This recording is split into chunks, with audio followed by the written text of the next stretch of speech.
తెలంగాణలో చెరువుల ఆక్రమణలకు సంబంధించి కఠినమైనటువంటి చర్యలు తీసుకుంటున్నటువంటి సంస్థ హైడ్రా అందరికీ తెలిసిందే. దాదాపుగా భవనాలకు నోటీసులు ఇవ్వటం లేదంటే కూల్చివేయటం.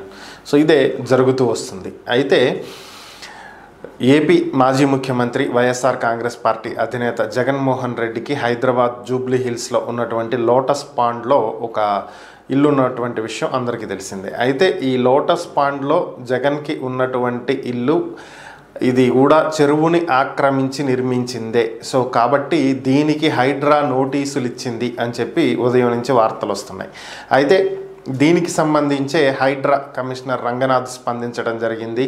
ఏపీ మాజీ ముఖ్యమంత్రి వైసీపీ అధినేత జగన్మోహన్ రెడ్డికి తన లోటస్ పాండ్లో ఉన్నటువంటి తన ఇల్లు ఆక్రమించి కట్టింది, చెరువుని ఆక్రమించి నిర్మించారు కాబట్టి దానికి నోటీసులు ఇచ్చారు అని చెప్పి వస్తున్నటువంటి వార్తలలో ఎటువంటి వాస్తవం కూడా లేదని, ఇప్పటి వరకు ఆ ఏరియాని హైడ్రాకి సంబంధించినటువంటి అధికారులు ఎవరూ కూడా సందర్శించటం కానీ దాని మీద యాక్షన్ తీసుకోవటం కానీ జరగలేదని, ఈ నోటీసులు ఇచ్చారు అని వస్తున్నటువంటి మాటలు పూర్తిగా అవాస్తవమని, ఇది కేవలం మీడియాలో సోషల్ మీడియాలో చేస్తున్నటువంటి ప్రచారమే తప్ప దీంట్లో వాస్తవాలేమీ లేవు అని చెప్పి ఆయన తేల్చి చెప్పడం జరిగింది.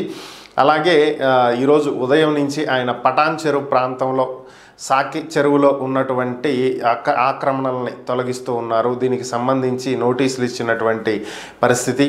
అలాగే వివిధ ప్రాంతాలలో ఉన్నటువంటి చెరువుల ఆక్రమణకు సంబంధించి ఆయన చర్యలు చేపడుతున్నట్లుగా సమాచారం. అయితే జగన్కి మాత్రం నోటీసులు ఇచ్చారనేది పూర్తిగా అవాస్తవం అని చెప్పి హైడ్రానే ప్రకటించినటువంటి పరిస్థితి.